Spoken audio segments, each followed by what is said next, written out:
Hum. Bem, olá, sejam bem-vindas e bem-vindos ao terceiro dos 3 debates do programa Pós-Amnésia, Desmontando Manifestações Coloniais. Meu nome é Isabel Stein e eu faço parte do coletivo Interstruct. Eu estou aqui como anfitriã desse debate. Mas antes de apresentar os participantes, eu vou contextualizar um pouco o evento. Desculpem, deixe só... Pronto. Desculpem. Então, desculpem. Antes de eu apresentar os participantes desse debate, eu vou contextualizar um pouco o evento. O Pós-Amnésia é um programa conjunto do Espaço Cultural Instituto, do Coletivo Artístico Interstruct e da Associação Cultural Rampa, que na cidade do Porto, os 3 baseados na cidade do Porto, formaram um hub no âmbito da iniciativa VARRA. Para quem não sabe, a VARRA é uma rede de diálogo composta por organizações culturais da Turquia e também de outros países europeus, que visa sensibilizar e emancipar a sociedade civil face aos mais diversos desafios sociais e políticos também. E a primeira iniciativa do Hub do Porto, o VARRA Porto Hub, que é formado então pelo Instituto, pelo Interstruct e pela Rampa, é este ciclo de debates dedicado a desvendar, pensar e questionar os vestígios do passado colonial da cidade. Mas para isso, para compor o programa, nós convidamos diferentes especialistas de várias áreas que partilharam e também vão partilhar hoje, né, as suas experiências a partir de diferentes cidades, como São Paulo, Lisboa, Luanda, Coimbra. Então, no primeiro debate, que ocorreu há 2 semanas atrás, ele teve como tema monumentos memoriais, em que foram discutidos presenças de edificações no espaço público das cidades do Porto, de Lisboa e de São Paulo. No segundo debate, na semana passada, que aconteceu semana passada, o segundo debate foi centrado no tema de rotas e toponímia de 3 cidades diferentes, Luanda, São Paulo e Lisboa. No debate de hoje, e o nome do debate de hoje é História e Cultura, propomos uma reflexão sobre o legado colonial a partir da sua dimensão histórica e cultural. Então, assim, a ideia é questionar narrativas e linguagens hegemônicas a partir de perspectivas anticoloniais e decoloniais que fazem emergir uma multiplicidade de relações de poder e de experiências subjetivas que foram historicamente marginalizadas. E, para isso, então, nós convidamos o Ângelo Delgado, que apresentará o livro Sem Ofensa, o Onésio Intumbo, que, enquanto fotógrafo amador, visa promover e preservar as culturas africanas, rompendo narrativas dominantes que não incluem a diversidade. O Manuel de Souza, autor da página de Facebook Porto Desaparecido, que fará uma apresentação com o título Revisitar a Exposição Colonial Portuguesa através das fotografias de Alvão. E, como moderação, temos a Navá Balidanço, que fará comentários e também a moderação desse debate. E eu aproveito aqui agora para falar que, para quem nos acompanha de casa, pode colocar perguntas nos chats dos canais do YouTube, do Instituto e da Rampa, e também da página do Facebook do Interstruct. Assim, nós poderemos trazer as perguntas no final das apresentações. Bom, então acho que, dito isso, sem mais demoras, eu passo a palavra à Navá e me retiro aqui do vídeo, no final volto para finalizar a nossa sessão. Então, Navá. Olá a todos, boa noite a todos que nos estão a assistir.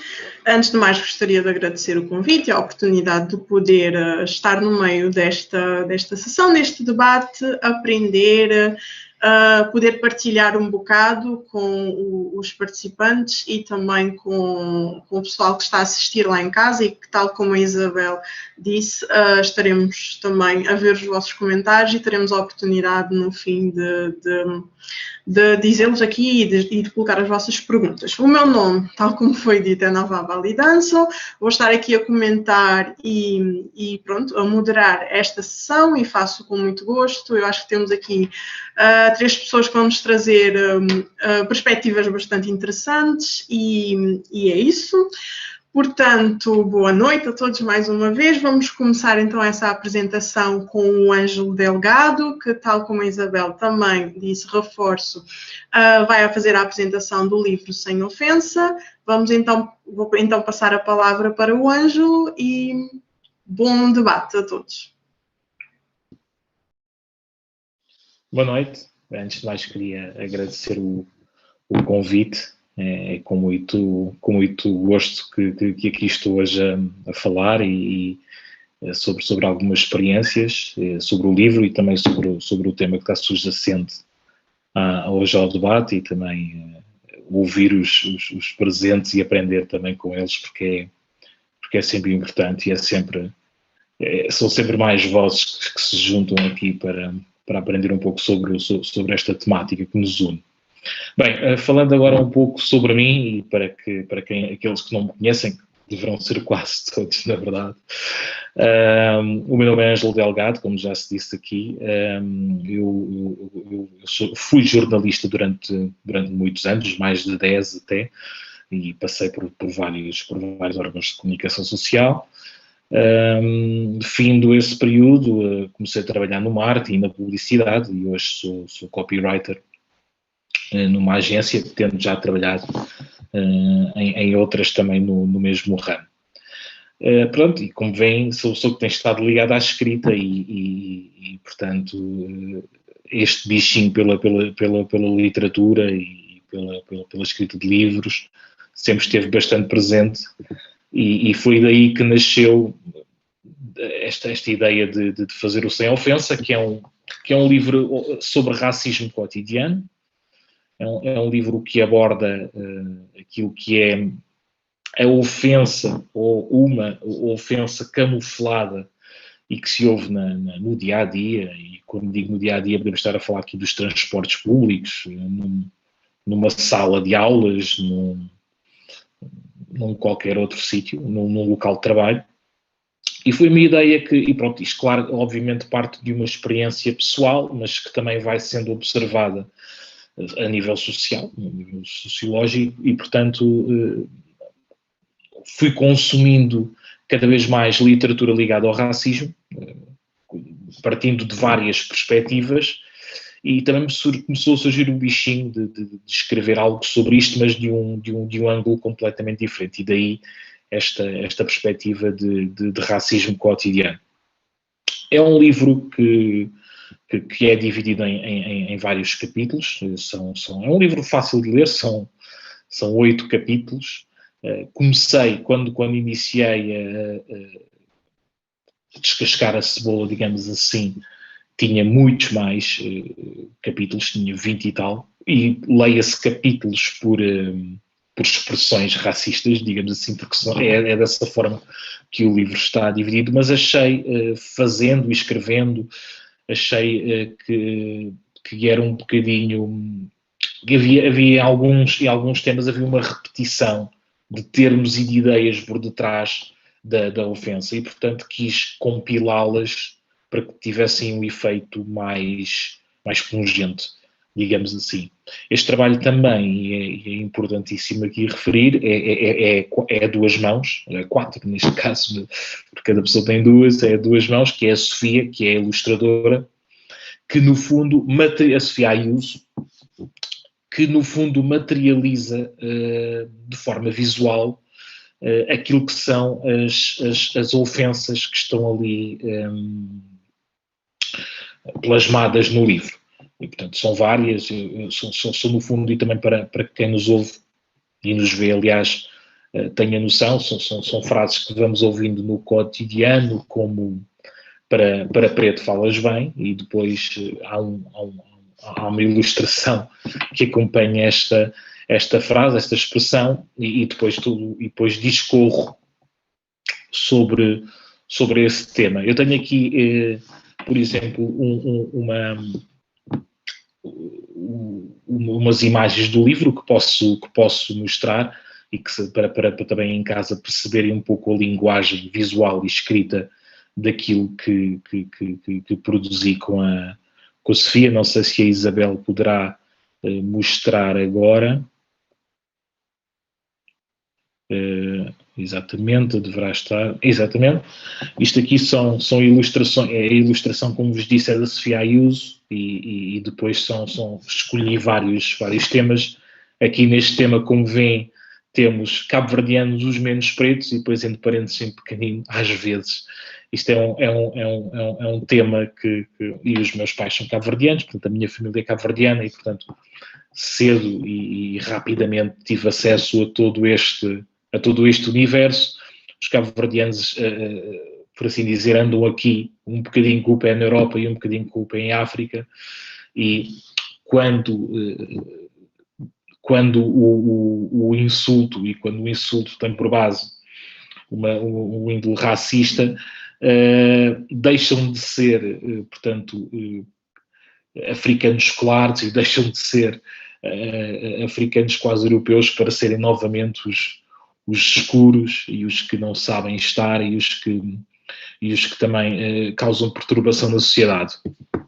Este é um dos exemplos que temos no livro, e podemos passar para o próximo, Isabel, que também tem que ver com, exatamente, também leva-nos aqui um pouco novamente para a questão colonial, Detesto angolanos, aqui novamente com a ilustração da Sofia Ayuso, com uma parede rachada, que mostra aqui um bocadinho da ira, e na parede também o mapa angolano. É curioso, nós fizemos isto é um livro que foi escrito há sensivelmente um ano, e é interessante que nós fizemos este capítulo em conversa com a Ayuso, que tem que ver com o passado colonial e com aquela raiva que tem que ver com quem veio das ex-colónias, e foi interessante ver que pouco tempo depois aconteceu o assassinato do Bruno Candé, o ator, e recordamos-nos muito bem de falarmos sobre esse infeliz incidente, e também fazermos aqui quase que uma colagem, entre aspas, a este capítulo, porque plasma claramente, e depois ao termos acesso àquilo que foram as declarações da pessoa que assassinou o Bruno Candé, plasma claramente aquilo que passa aqui neste capítulo. E como tinha dito, pronto, são capítulos que se leem rapidamente. Eu optei por uma escrita mais concisa, indo direto ao assunto, até porque é uma resposta humorística a estas ofensas, e portanto não poderiam ser, na perspectiva que idealizei para isto, não poderiam ser longas, não poderiam ser cansativas, sim, deveriam ser mais incisivas e direto ao assunto, dando uma resposta humorística e às vezes não à ofensa que aqui é dita. E pronto, sobre o livro é mais ou menos isto. Dizer ainda que este livro nasce assim, mas tinha uma ideia por detrás, que era antes, e é uma ideia que ainda tenho em mente, que é fazer algo ligado ao Amílcar Cabral. Na altura, o tempo não me deixou desenvolver o assunto, que deveria ser mais dirigido para o cinema ou curta-metragem, e houve ali uma mudança de chip, e nessa altura decidi fazer um livro sobre racismo, e como eu disse antes, sobre racismo cotidiano.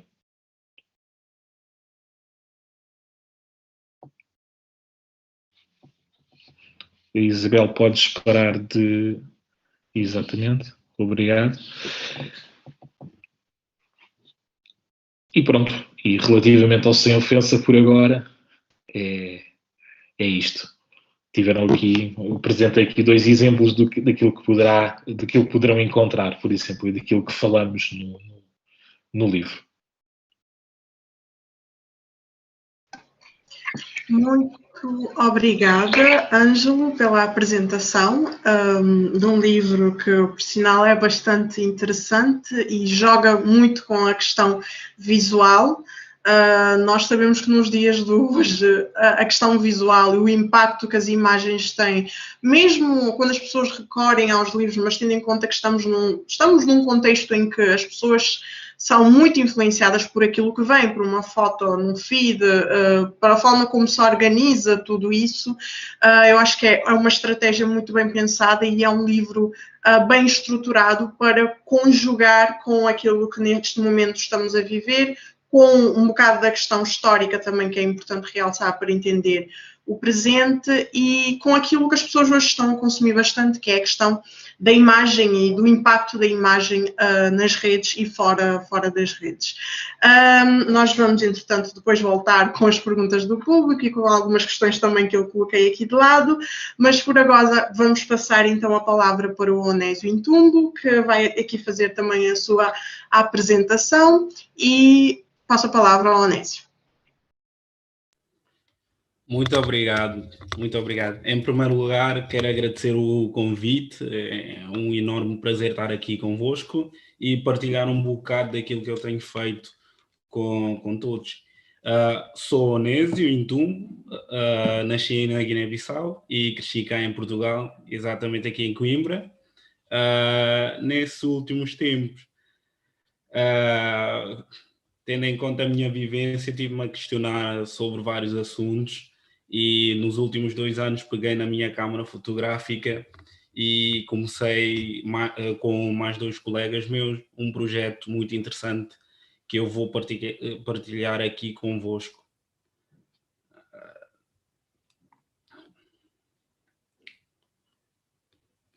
Okay. Esta apresentação chama-se Onésio e a Azagaia, e a Azagaia, nesse caso, é a minha máquina fotográfica, que resolvi dar esse nome da Azagaia em homenagem ao rapper moçambicano que me inspirou muito e me fez ir atrás de algumas informações para saber melhor da minha origem, do meu continente e tudo mais.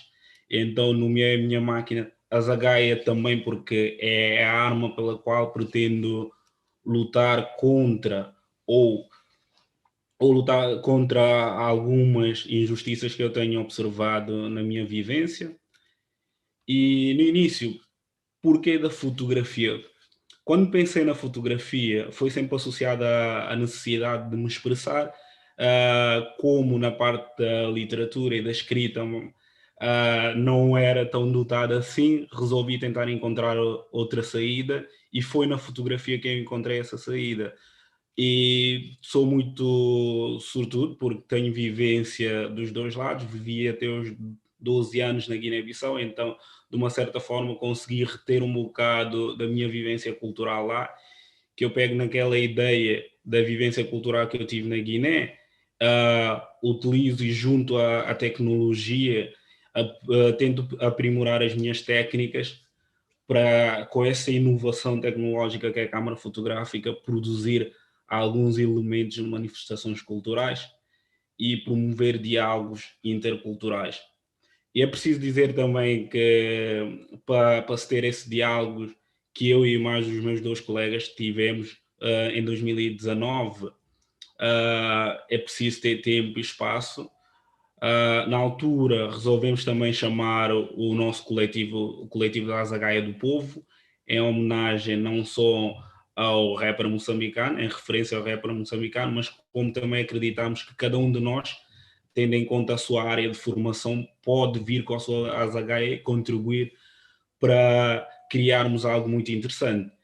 E durante o curto período em que a Azagaia esteve ativo, realizamos alguns eventos aqui em Coimbra, em que pegamos em temáticas que são tratadas mais no espaço académico, tentámos arranjar forma de os trazer a um espaço público onde todos se sentissem incluídos e pudessem participar desse debate, cada um com a sua perspectiva e as suas vivências. E essa interação era muito pautado pelo respeito pela diversidade e a finalidade era um enriquecimento mútuo e por fim tentarmos desconstruir de uma certa forma e apresentar o outro lado, ou tentar acrescentar algo ao ângulo cego das pessoas, no sentido de contribuirmos sempre com a nossa perspectiva pegávamos em temáticas como afrofuturismo, panafricanismo e trazíamos a essas rodas de conversa. E como é que chegávamos a essas rodas de conversa? Era através dos ensaios fotográficos que fazíamos com as máquinas fotográficas. Como a Navá disse há bocado, as redes sociais são uma ferramenta vital nesse sentido. E a partir desses ensaios, publicitávamos nas redes sociais as exposições, as pessoas ficavam interessadas e curiosas, contactavam-nos, e então promovíamos um espaço de convívio como esse, falámos da temática do griot, tentámos envolver também pessoas da comunidade nesses eventos, que foi muito interessante para tentarmos apresentar sempre o outro lado da nossa história, os pilares que fazem parte das culturas africanas nesse sentido. Eu também aproveito das minhas fotografias e da minha criatividade como ferramenta geradora de cultura e também promotora da cultura. Este ensaio fotográfico especificamente foi feito, se não me engano, há 2 anos. Na altura houve um incidente em Angola com uma zungueira, as mulheres que vendem no mercado com os seus produtos na cabeça.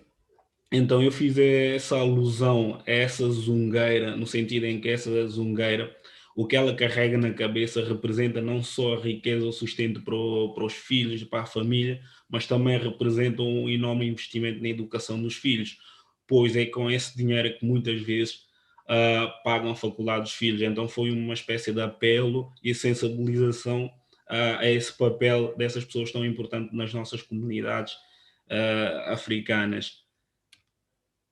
E aqui representei aquilo que consideramos um chamamento, uma tentativa de reconexão com a nossa ancestralidade e, principalmente, colocarmos ou fazermos esses ensaios fotográficos em espaços públicos, aqui na cidade de Coimbra, por exemplo, na zona da Baixa, e foi muito interessante também. E por fim não.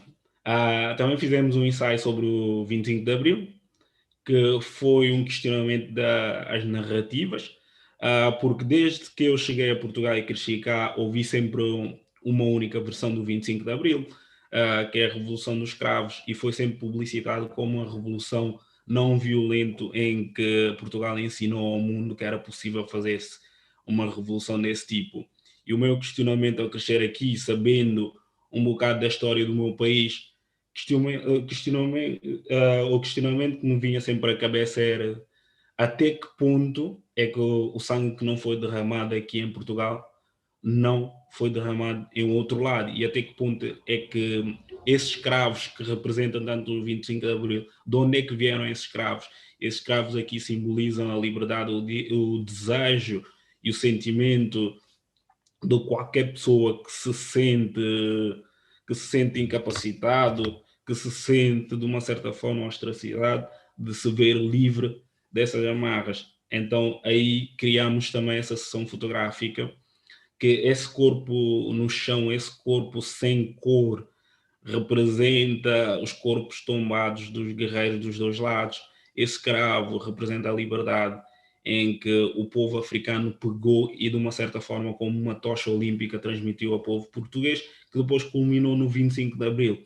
Foi isso que tentámos representar e que deu espaço a uma roda de conversa super interessante, porque tínhamos lá pessoas que eram netos e tinham familiares que, na altura da guerra colonial, eram retornados, e a perspectiva deles foi muito interessante sobre o aspecto da guerra colonial, o efeito sobre os seus avós. E também, em relação às manifestações culturais, fizemos uma sessão que foi sobre o afrofuturismo, e no afrofuturismo foi mais o questionamento da indústria cinematográfica, que a todos os anos faz produções de filmes que se tornam num fenómeno cultural, e o questionamento me surge sempre, desde criança, que eu me lembro de ver esses tipos de filmes, e não só, era qual é o lugar da cultura africana, das culturas africanas nesse tipo de filmes, porque eu lembro-me de ver filmes que representam um cenário apocalíptico, um cenário futurístico, em que mostravam, faziam um apanhado, uma colagem das várias cidades no mundo. E quando chegava a vez do continente africano, o engraçado é que a imagem era sempre a mesma. Ou seja, mostrava um jovem, um rapazinho, num campo aberto, numa savana, a correr para ir contar às pessoas na aldeia. Quem não sei, nunca chega a mostrar uma perspectiva futurística da cultura africana. Então esse foi sempre o meu questionamento. E também ao crescer e tendo essa ligação tão forte às redes sociais, também vi nas redes sociais um enaltecer da cultura africana, uma representatividade maior, e aí também surgiu outro questionamento, essa representatividade das culturas africanas, tanto das roupas e tudo mais, como é que eram feitos. Muitas vezes eu via sempre associado às roupas africanas e nesse caso a cultura africana sempre a um espaço de pureza, a fotografias num espaço aberto, um espaço da natureza. E o meu questionamento, será que essas fotos não poderiam ser feitas num espaço mais urbano? E o que é que implica fazer esses tipos de fotos nesse espaço mais aberto e que mensagem é que isso transmite às pessoas? Cheguei à conclusão que esse tipo de representação, de uma certa forma, também manda uma mensagem muito forte no subconsciente das pessoas. Então, nos ensaios que eu faço questão sempre de tomar café com as pessoas que eu vou fotografar, para falar com eles, para entender qual é a perspectiva deles, a vivência deles, a partir daí fazer uma leitura mais precisa e depois planear um ensaio fotográfico. E na grande maioria das vezes tive sempre o problema que as pessoas interessadas em fazer ensaio fotográfico com uma roupa ou um traje africano gostam sempre de sugerir espaço aberto, espaço na natureza. E eu faço questão sempre de perguntar o porquê. Muitas vezes não me conseguem responder o porquê e eu sugiro sempre para fazermos no meio urbano e depois eu explico o porquê de fazer no meio urbano, porque temos que normalizar o facto da cultura africana fazer também parte do dia a dia, do cotidiano. Então, amanhã, se virmos alguém vestido com roupas mais tradicionais de uma das culturas africanas, para que seja normal, para que não seja transgressor visualmente até chegar ao ponto das pessoas olharem com um olhar bem estranho. Então foi nesse sentido, e é sempre nesse sentido que eu tento trabalhar a minha fotografia, para tentar desafiar sempre essas narrativas que de uma certa forma, de uma forma silenciosa, às vezes também de uma forma bem agressiva e bem alta, tentam remeter certas culturas para algum espaço e confinam nesse espaço em que muitas vezes essas pessoas que vestem essas roupas africanas sentem hoje em dia que essas roupas só servem para fotografia. Depois de fazerem a foto, tiram e guardam no armário à espera do próximo ensaio. Não pensam nessa roupa como uma peça que possa fazer parte do cotidiano deles. Então é esta abordagem que eu trago aqui e termino aqui a minha apresentação. Muito obrigado. Muito obrigado, Onésio, pela apresentação. Mais uma vez tivemos aqui a representação clara da importância do visual, daquilo que nós vemos, daquilo que os nossos olhos conseguem consumir e daquilo que chama a atenção.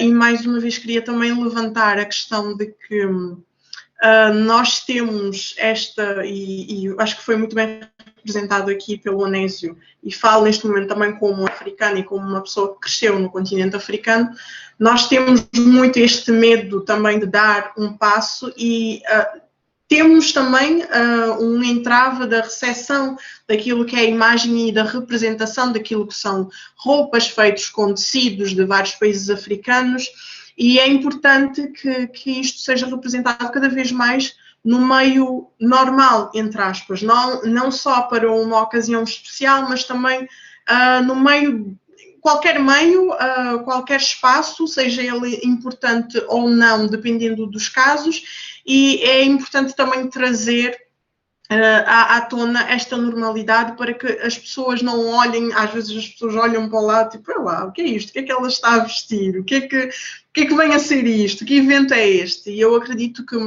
o trabalho e com as imagens e com a representação destas imagens é bastante interessante para nós termos esta consciencialização e para nós termos cada vez mais esta representação. Mais uma vez, muito obrigada. Passo então a palavra ao Manuel de Souza, que vem aqui também trazer um contributo um pouco mais a sair daquilo que é o visual, mas bastante interessante. Não, antes pelo contrário, tem muito a ver com o visual, tem a ver com fotografias, não é? As fotografias são visuais. Primeiro, boa tarde, boa noite. Agradecer à organização pelo convite que me foi formulado. Queria também saudar os meus colegas de painel, a moderadora, desde logo, claro, os meus colegas também de painel, o Ângelo, o Onésio, e dar parabéns pelas apresentações excelentes que foram feitas. O meu tema vou falar um pouco sobre a exposição colonial portuguesa. Eu começava já a partilhar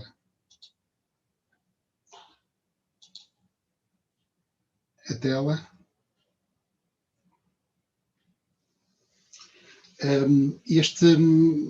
Talvez começaram por dizer que eu em 2012 criei uma página no Facebook chamada Porto Desaparecido, que é uma página que partilha milhares de fotografias da cidade do Porto e explora diversos aspectos, quer da história, quer também de vários temas da cidade do Porto. Um dos temas que foi várias vezes partilhado e desperta sempre muito interesse nas pessoas é precisamente a exposição colonial portuguesa de 1934. Nestes próximos minutos eu vou fazer uma apresentação que é um resumo de um trabalho que eu fiz no âmbito do meu doutoramento que estou a fazer neste momento na Universidade de Aveiro, que fiz um trabalho mais alargado sobre este tema. Isto que vou fazer é um resumo, digamos, desse trabalho. A exposição colonial portuguesa realizou-se na cidade do Porto, por isso em 1934.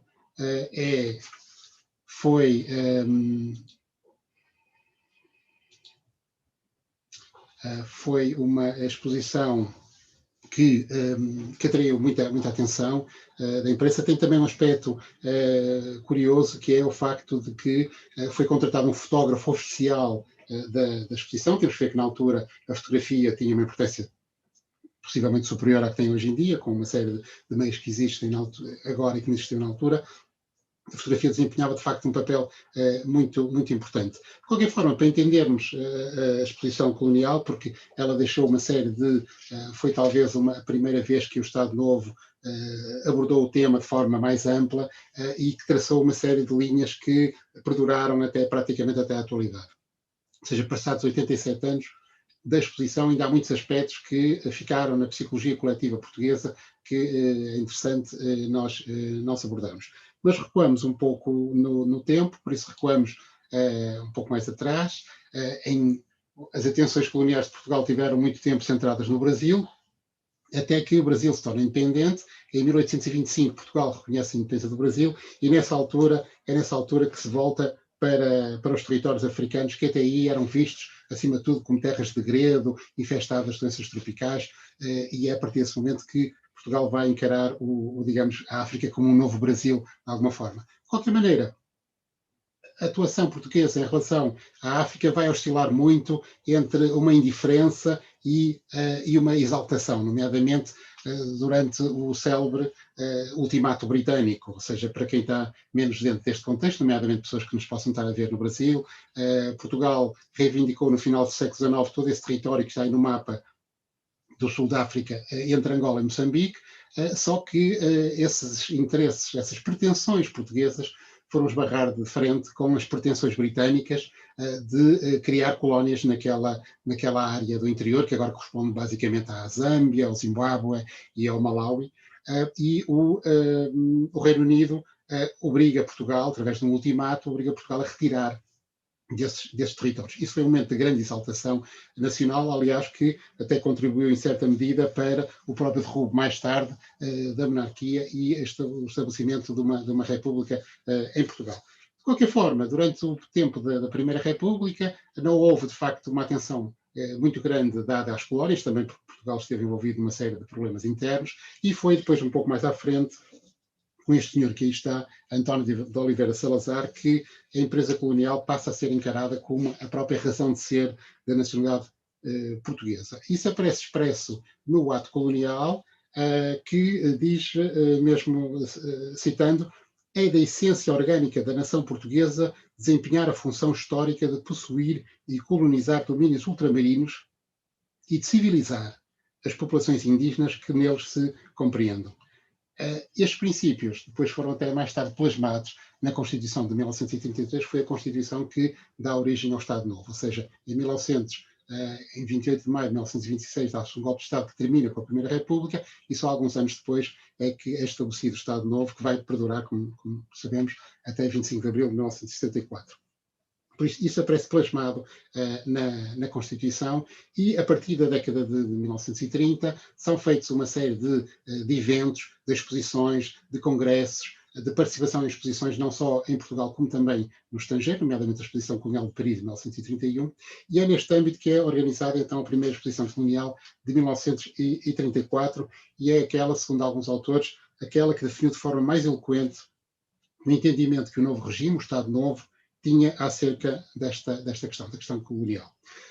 A exposição abre as portas a 16 de julho de 1934, é uma organização da Associação da Agência Geral das Colónias e vai decorrer desde 16 de julho até 30 de setembro de 34. E basicamente o que reproduziu foi uma encenação do Império Colonial Português da época. Expunha reproduções de monumentos célebres, reconstituições de aldeias indígenas de diversos pontos do Império, um pequeno jardim zoológico, stands comerciais, cafés, restaurantes.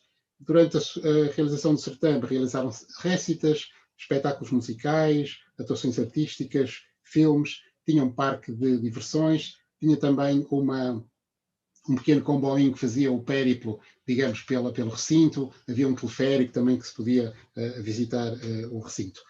Houve uma grande mobilização portuguesa a nível nacional para que todas as pessoas que quisessem visitar, pudessem visitar a exposição. Aliás, Armindo Monteiro, o ministro das Colónias, dizia que esta exposição era a prova material da extensão do poder criador e da virilidade das províncias ultramarinas de Portugal. A exposição durou 2 meses e meio, atraiu cerca de 1.300.000 visitantes. E foi durante esse certame que foi publicado este mapa, que é muito conhecido. Portugal não é um país pequeno, em que punha em cima do mapa da Europa as possessões coloniais portuguesas, ignorando que muitos dos países europeus também eles tinham colónias. Imaginem que a França punha aí o Império em cima do mapa da Europa, o Império que ia de Tanger até ao norte de Cabinda, ou o Reino Unido punha aqui em cima o Canadá, e a Austrália, a Índia, ou, para não falar em países tão grandes, países mais pequenos, a Holanda, as possessões holandesas, nomeadamente a Indonésia e a Guiana holandesa, atual Suriname, têm uma área comparável ao Império Português, ou até a Bélgica, na altura com o Congo belga, a atual República Democrática do Congo, tem uma área também idêntica a todo o Império Português. Por isso, isto era um bocado, funcionava para, digamos, para o público interno, mas externamente não colhia qualquer, não tinha qualquer cabimento, porque Portugal não era a única potência colonial e não era a maior nem de perto nem de longe, como vimos. Para promover a exposição são editados uma série de guias, panfletos, brochuras devidamente ilustrados. Temos que ver que a importância da imagem, como se falou agora, era também muito grande na altura. A fotografia era algo até relativamente novo, a popularização da fotografia era relativamente nova, e foi daí também que aparece então o álbum fotográfico de Domingos Alvão, que é a reportagem, digamos, que o Domingos Alvão faz sobre esta exposição. Pronto, e esse senhor, quem era esse senhor Domingos Alvão?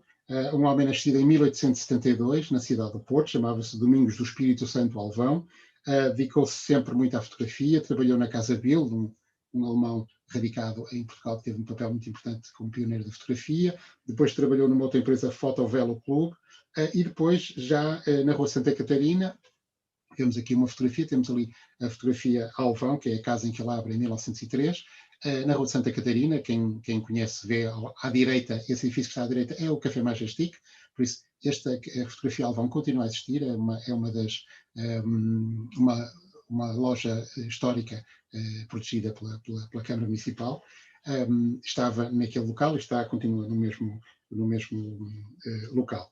Domingos Alvão, em 1907, participa em feiras internacionais de fotografia, em Leipzig, em Turim, e é premiado porque ele especializa-se num tipo de fotografia de paisagens, fotografias com cenas campestres que não eram espontâneas, como poderão pensar à primeira vista. Aquela menina ali da esquerda não está de facto a saltar um muro, aquilo é tudo encenado e preparado, e estas cenas acabam por granjear uma grande popularidade a Domingos Alvão.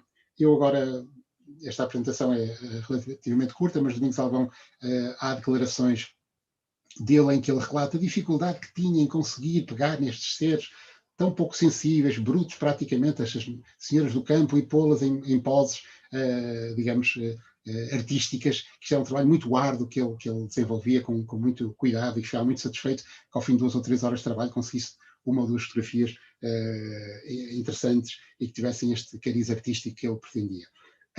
E de qualquer forma, Domingos Alvão adquiriu uma grande popularidade, teve muitas encomendas de muitas empresas do Estado. Há uma grande encomenda que é feita do Instituto do Vinho do Porto para fazer uma grande reportagem sobre a produção vinícola da região do Oriense. Esta é uma das fotografias.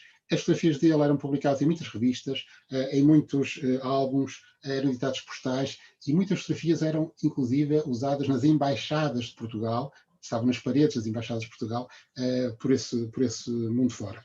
E por isso é neste contexto que aparece um convite que lhe é formulado para que ele fosse o fotógrafo oficial, porque havia a garantia de que as fotografias iriam refletir exatamente o que os organizadores da exposição queriam.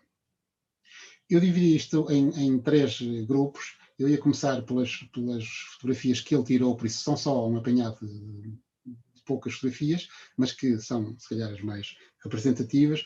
Começo com fotografias dos aspectos exteriores do recinto. Por isso, isto era o que as pessoas viam quando chegavam aos jardins do Palácio de Cristal. Quando entravam, passavam a barreira de entrada, tinham esta praça oval, que se chamava pomposamente Praça do Império, como não podia deixar de ser, e atrás vemos este primeiro monumento ao esforço colonial português, e atrás, então, o edifício do que foi apelidado Palácio das Colónias. Isto aqui não era mais do que o Palácio de Cristal. Para quem não está familiarizado como é que seria o Palácio de Cristal, isto era uma espécie do Palácio de Cristal.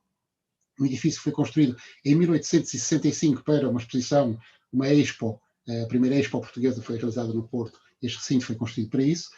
E depois foi, então, neste caso, foi travestida, vamos chamar-lhe assim, com estas construções de staff, construções em gesso, construções em madeira, com uma construção provisória que, de certa forma, camuflou um pouco o aspecto industrial e do ferro, e se calhar mais século XIX, ou mais internacionalista, que não era exatamente isso que o regime pretendia transmitir. Por isso tem este aspecto que eu tenderia um pouco cinematográfico, até faz lembrar um pouco construções de Norte de África, mas foi essa a estética que foi imposta. Por isso temos o edifício coberto, por isso esta parte central com aquela torre. As torres estão lá de outro também devidamente cobertas. Por trás do monumento ao esforço colonial não se vê daqui, mas está a data 1415 e do lado direito 1934, fazendo filiar o colonialismo português do século XX nas primeiras expansões e nas primeiras navegações. Aqui em primeiro plano, o monumento ao esforço colonizador português. Eu não vou me alongar muito a falar sobre isto, porque de facto no primeiro debate a Bárbara Neves Alves, que foi um ciclo dedicado, primeiro debate dedicado aos monumentos e memoriais, a Bárbara fez uma análise bastante exaustiva deste monumento. Por isso era um monumento que reunia as figuras consideradas fundamentais para o esforço colonial português. Aqui o que chamava a atenção mais era a questão estética da fotografia, ou seja, as luzes, a projeção das luzes por baixo faz engrandecer a estátua e dar o facto também de eles estarem com o queixo levantado, tudo aquilo dá uma dignidade e digamos, uma monumentalidade que impressionava claramente as pessoas. Um outro aspecto são os aspectos das fotografias interiores, os aspectos interiores que o Alvão também fotografou. Este é o aspecto interior da nave, para que tenham uma ideia de comparação de como ela era despida destes adereços. Isto é o aspecto do Palácio de Cristal, por isso sem aqueles sem aquelas coberturas que foram colocadas por Montão Osório, que foi o homem responsável por, digamos, esta roupagem que foi dada ao Palácio de Cristal. Foi tudo, de facto, bastante alterado, as colunas lisas, os capiteis cúbicos, os lintéis retos, a parte também do teto com paisagens das colónias, e um outro ângulo, também da mesma nave central, fotografias também que foram tiradas da secção de navegação, com a estátua do Homem do Leme. Esta estátua foi mais tarde reproduzida em bronze e encontra-se atualmente na Foz, junto ao molho da Foz. Esta estátua está lá, foi construída, foi feita o primeiro exemplar da estátua para a exposição colonial portuguesa. Está atualmente na Avenida de Montevideo, em frente ao mar. E outros aspectos em que, dentro de uma estética fascista, são visíveis frases de exaltação nacionalista, como aquela que vemos ali à frente: o ressurgimento da política imperial é uma realização do Estado Novo, ou seja, o Estado Novo chama a si este desiderato, ou outras expressões do género: damos aos indígenas as melhores condições de trabalho, do lado esquerdo em cima, do lado direito, incutir nos vossos filhos o orgulho pela obra portuguesa de colonização. Outras frases: fizemos das colónias províncias de Portugal, ou o Estado Novo fez ressurgir o Império Colonial. Ou ali do lado esquerdo: portugueses, as colónias precisam do vosso esforço. E essa frase do lado direito em cima é uma citação de Salazar, que diz: portugueses, as colónias... aliás, a citação dele é: Portugal pode, se nós quisermos, ser uma grande e próspera nação. Sê-lo-á. Por isso, pode se quiser, mas sê-lo-á. Por isso já está decidido que vai ser, necessariamente. A parte, se calhar, mais interessante, de facto, das fotografias de Alvão são as fotografias do exterior, as fotografias chamadas indígenas, dos nativos, dos diversos pontos da colónia, que foram trazidos para serem expostos na exposição colonial. Por isso, como já falei na altura, a grande parte da exposição foi montada no exterior, nos jardins do Palácio de Cristal, que tinha condições consideradas ideais para fazer as reconstituições. Esta aqui é uma reconstituição de uma aldeia de Timor, uma aldeia timorense. São reconstituídas uma série de aldeias, segundo algumas fontes, porque elas também divergem, foram trazidas 324 indivíduos para serem expostos aqui na exposição colonial. Mas há claramente aqui uma diferença entre a maneira como os indígenas, vamos usar esta terminologia, que foi a terminologia usada, eram expostos. Assim, por exemplo, os macaenses e os indianos, por exemplo, eram mostrados como representados como portadores de culturas sofisticadas, mesmo que um tanto exóticas aos olhos do português médio da época. Já pelo contrário, os africanos, e nomeadamente os guineenses, surgem-nos como povos primitivos e seminus, como que esperando o labor civilizacional de Portugal. E são precisamente estes indígenas, e principalmente as indígenas guineenses, que mais atraem a atenção da objetiva de Alvão e dos próprios visitantes da exposição. Henrique Alvão, que é foi o diretor técnico da exposição, refere que era com entusiasmo que alguns visitantes diziam: vamos ver os pretos. E que, a julgar pela imprensa da época, acha-se que de facto que foi este arraial de exotismo que atraiu a grande parte das pessoas que foram, dos 1.300.000 pessoas que foram visitar a exposição. Aqui no tratamento das jovens indígenas, Alvão usa exatamente as mesmas regras de composição das cenas campestres do Minho e do Douro. Tal como as lavadeiras e as vindimadoras metropolitanas, bem-estar e beleza parecem transparecer nos seus rostos. É dado um especial cuidado à iluminação, que aliás é uma constante no trabalho de Alvão, e que resultam daqui fotografias muito reforçadas também pela tez escura e pelos corpos despidos dos modelos fotografados. Entre os fotografados há uma pessoa que se destaca bastante, que é repetidamente fotografada, que é uma mulher guineense de etnia balanta, chamada Rosinha, que é repetidamente fotografada. O artificialismo da pose, designadamente o erguer de braços, contribui para acentuar a exposição dos seios. Estas imagens foram, na época, amplamente reproduzidas em postais e capas de revistas de grande circulação. Algo impensável se, ao invés de uma indígena africana, fosse uma branca metropolitana. Temos que ver a mentalidade dos anos 30 e como era possível termos uma revista como essa que temos aí à direita, posta, digamos, num local público. Manuel, peço desculpa, só uma pequena intervenção para avisar que o tempo já acabou, mas vamos ouvir, é só mesmo para avisar que o tempo já foi ultrapassado. Obrigado. Eu acabo por usar um bocadinho o tempo a menos que os outros dois oradores, digamos, conseguiram poupar para mim. Obrigado por me oferecerem os minutinhos extra.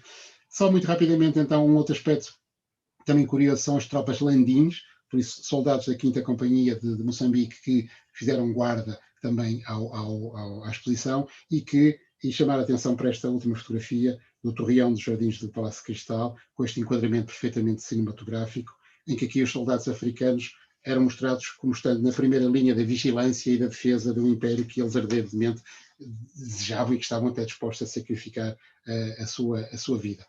Muito rapidamente sobre o discurso identitário nas fotografias de Alvão, dizer só que há de facto aqui uma série de, primeiro, ligar a colonização do século XX aos descobrimentos.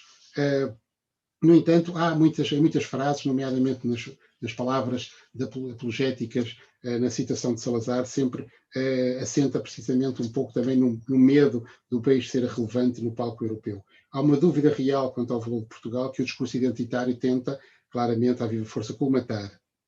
E estas aspirações identitárias acabam por revelar desejos malogrados, porque não conseguem anular as fragilidades íntimas. A inferioridade relativa da nossa portuguesa produção industrial, a debilidade do poderio militar, a fraca capacidade de impor os valores aos povos dominados, etc. O passado é que é apresentado como uma sucessão de heróis e que havia uma série de indígenas que estavam desejosos de receber o ato colonizador português. Não deixa de ser curioso que, passados tantos anos, 87 anos da exposição, ainda haja muitos portugueses que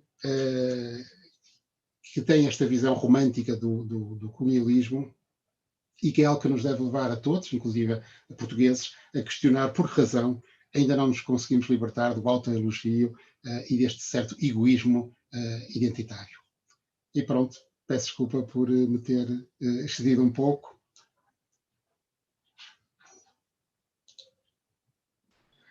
Muito obrigada pela sua intervenção. Eu percebo que às vezes eu também tenho este pequeno problema, às vezes estico-me demasiado e gosto sempre que as pessoas me avisem para começar a acelerar. Muito obrigada por ter finalizado rapidamente.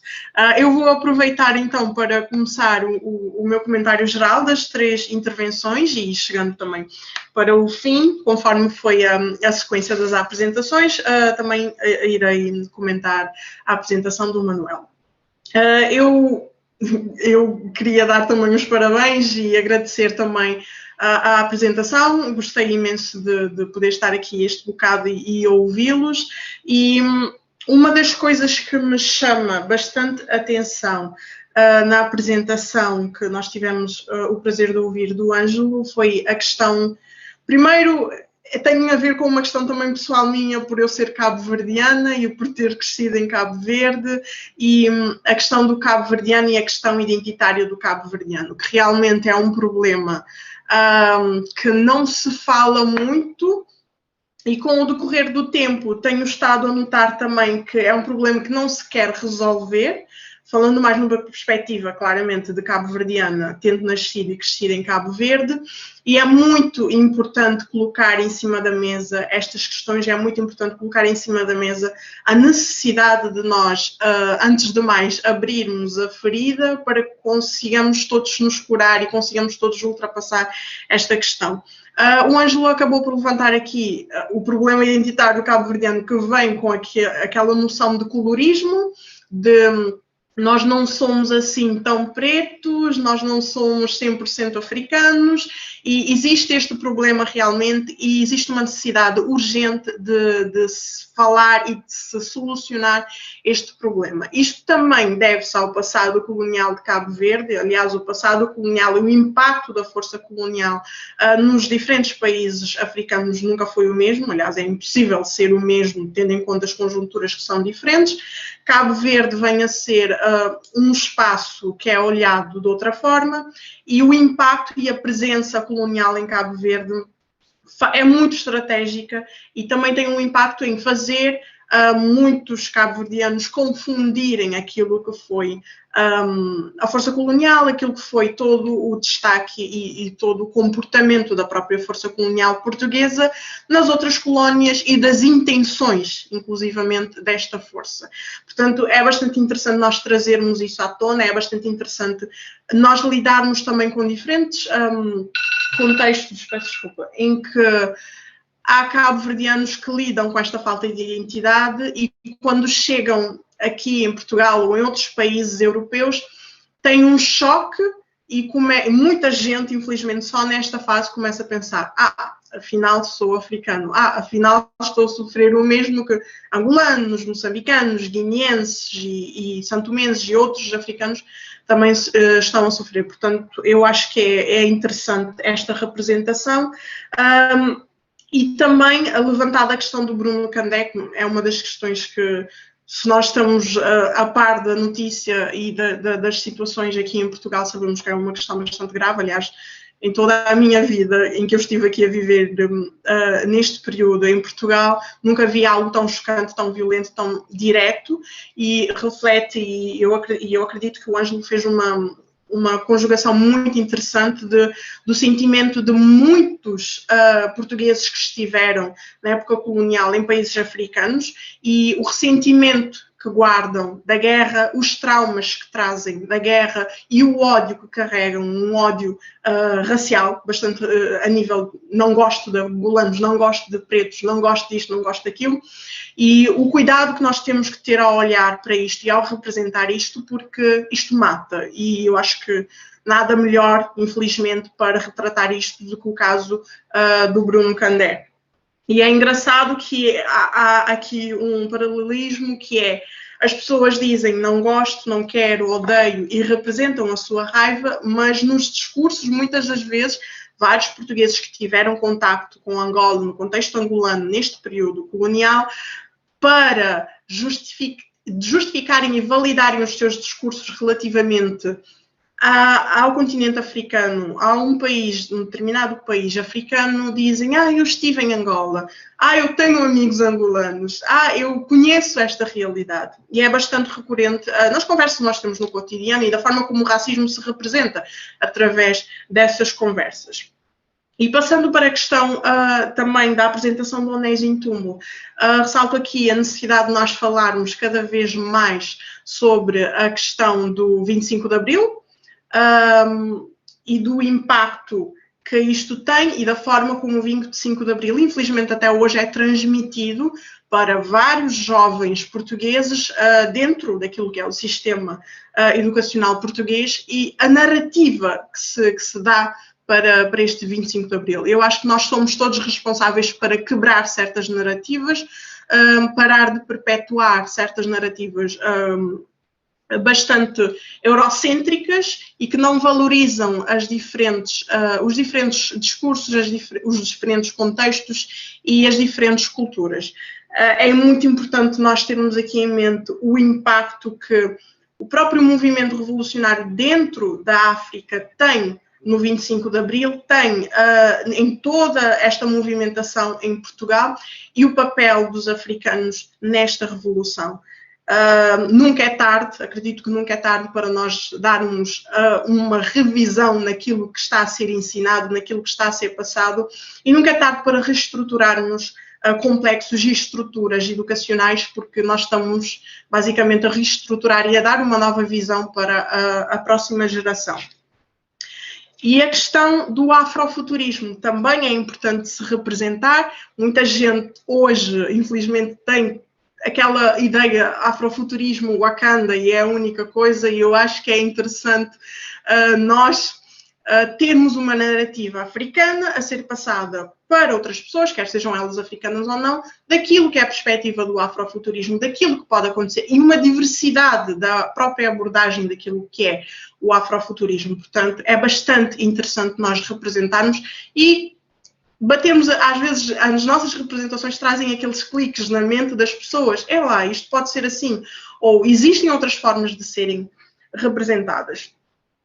E uma das questões que também, e passando também para a apresentação do Manuel Sousa, que vem também com um cariz mais histórico e bastante importante para percebermos o que é que se passa, trago a questão de que eu mesma, quando cheguei aqui no Porto, porque eu não vivi no início aqui no Porto, quando eu cheguei aqui no Porto, vi várias marcas e também já estava relacionado com a minha formação, fiz um mestrado em estudos africanos, já estava mais atenta para aquilo que são marcas coloniais e marcas excepcionalmente racistas no Porto, na cidade do Porto, nos estabelecimentos, na forma como as coisas estão estruturadas na rua, que às vezes nós não nos damos por elas e passamos e estamos na correria do dia a dia e não nos apercebemos de como é que as estruturas estão, o porquê delas estarem lá, e muitas das vezes, não questionando isto, não temos a capacidade de questionar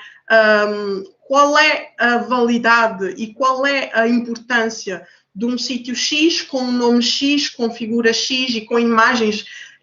Eu não sei bem se é um café ou se é um bar, restaurante, perto da Torre dos Clérigos.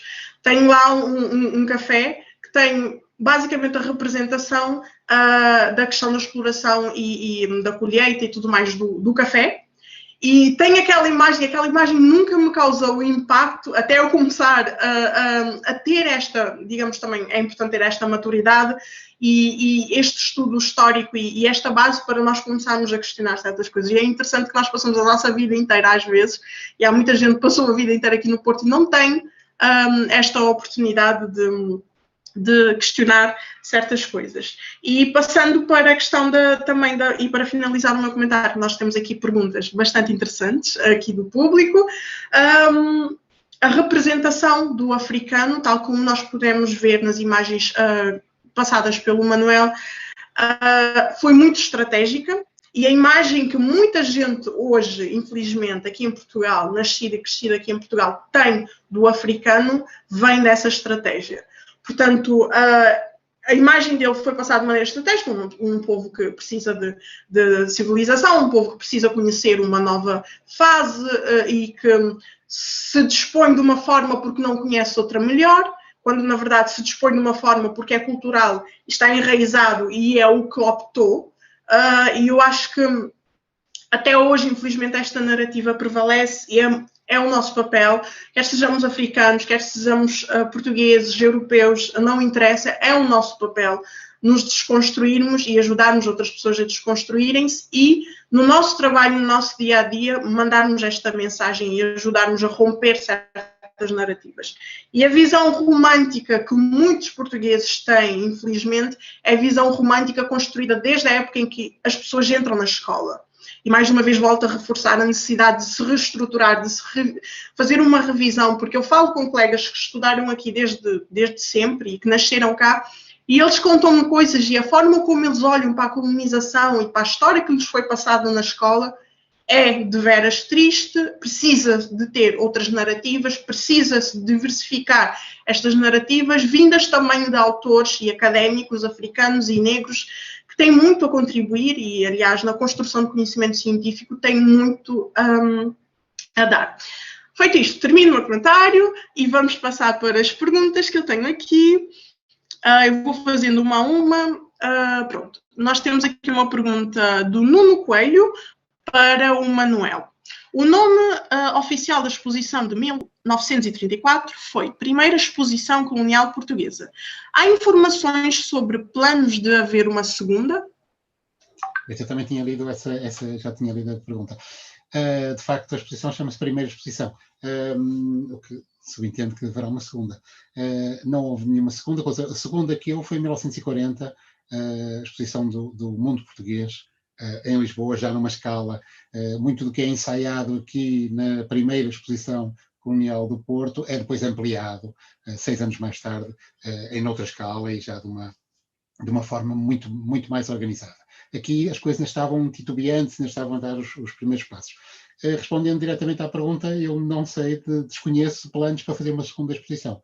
Eu acho que havia essa designação primeira com uma expectativa de que, abrindo a porta à possibilidade de haver uma segunda, ou como forma também de cativar as pessoas. Esta primeira exposição, por isso é algo que estamos a começar agora, é algo que tem um futuro pela frente, e por isso vamos aproveitar logo a primeira exposição, porque não sabemos o que é que vem a seguir. Mas eu não conheço planos de se fazer uma segunda. Aqui houve, foi 6 anos mais tarde, mas teve outro nome completamente diferente, não se chamou segunda, chamou-se a Exposição do Mundo Português, e foi feita em Lisboa. Ok, muito obrigada. E aqui um comentário do Nuno Coelho para o Onésio. Encontro ecos entre o trabalho desenvolvido e o da fotografia José Sérgio, que fez a exposição Presentes Africanos a Afrodescendentes no Porto, recentemente no Miraforum. Por acaso não conheço a exposição, Onésio, não sei se... E ele diz também, talvez seja interessante perguntar se eles querem... ok, pronto, estou aqui a baralhar, pronto, ok. Não sei se o Onésio conhece a exposição, eu por acaso não conheço e não... Não conheço, infelizmente não conheço. Não conheço a exposição. Ok. Realmente tem-se tornado bastante recorrente e eu acho que é importante também estes tipos de representação, e eu acho que o interessante nesta arte, não é? É que toda a gente tem sempre algo a acrescentar e é muito importante que seja por todo o país e por todo lado, não só no Porto e não só em Coimbra, neste caso o Onésio. Temos aqui um comentário do Paulo Moreira, Ângelo, e é para o Ângelo. Um segundo aqui, que isto está a descer. Podes mencionar os capítulos, todos os capítulos, 8 capítulos do livro e comentá-los rapidamente. Percebo que tenhas decidido mencionar apenas 2 para aguçar o apetite, mas prometo que compro o livro. Claro que sim. Deixem-me só aqui também consultar a cábula. Mas são 8, também não são assim tantos. Deixa-me só aqui. Isto está a abrir. Ok, o primeiro, e passo a explicar muito rapidamente, e é óbvio. O primeiro chama-se Até Tenho Amigos que São, é uma daquelas expressões que já ouvimos variadas vezes, e tem que ver com... É uma frase que normalmente remete aqui por um certo negacionismo, porque o Até Tenho Amigos que São precede uma ideia de a seguir vem algo que onde o negro, não é, fez algo de errado e, portanto, ou de não concordância com a defesa do antirracismo, portanto, porque não há, na verdade, racismo, e eu até tenho amigos que são, é no fundo um escudo que protege quem verbaliza normalmente esta expressão. Depois temos outra que é Para Preto Falas Bem, que é uma expressão também que é bastante ouvida, principalmente em círculos, quando na opinião da pessoa que profere essa frase, o negro tem um discurso articulado e, portanto, acima daquilo que ele considera serem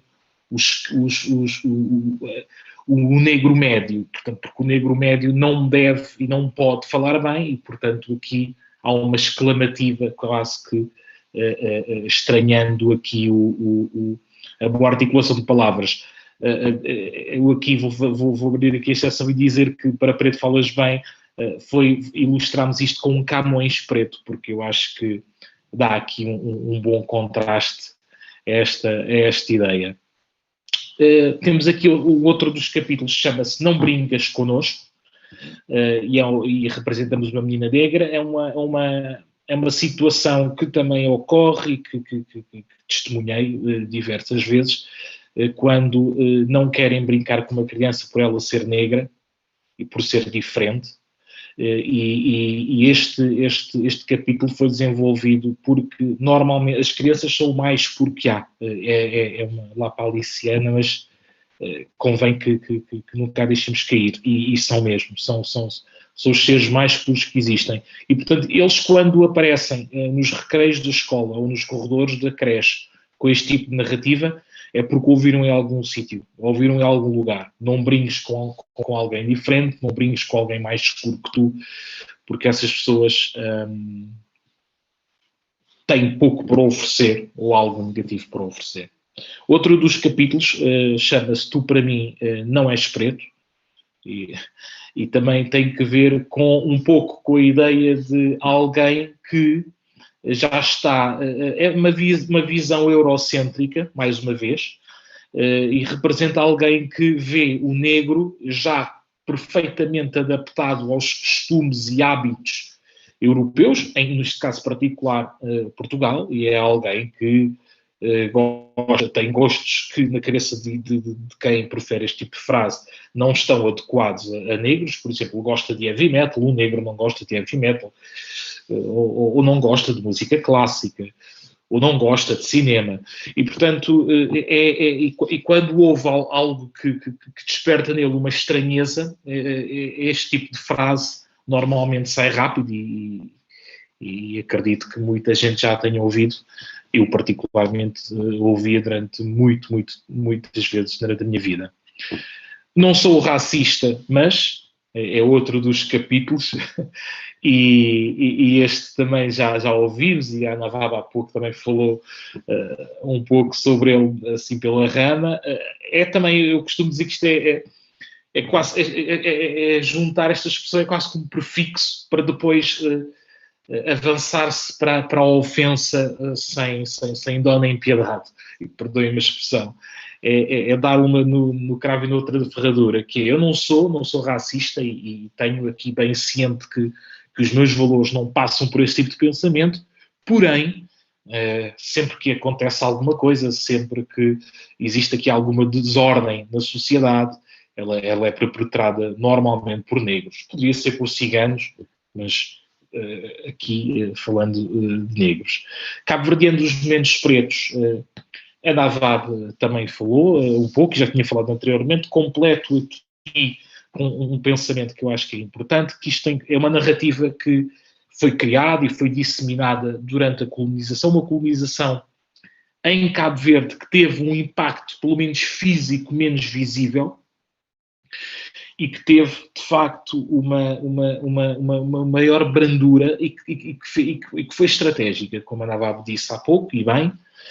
Houve, inclusive, muitos cabo-verdianos que foram trabalhar para a administração pública em Moçambique, em Angola, e mesmo em São Tomé, e alguns também na Guiné, lá está, nos restantes territórios africanos. E essa ideia e essa estratégia de utilizar o cabo-verdiano nesses pontos era um pouco também para mostrar que os colonizados, os povos colonizados eram também e tinham também profissões e postos dignos, e os cabo-verdianos foram no fundo um pouco a cobaia dessa narrativa completamente falsa.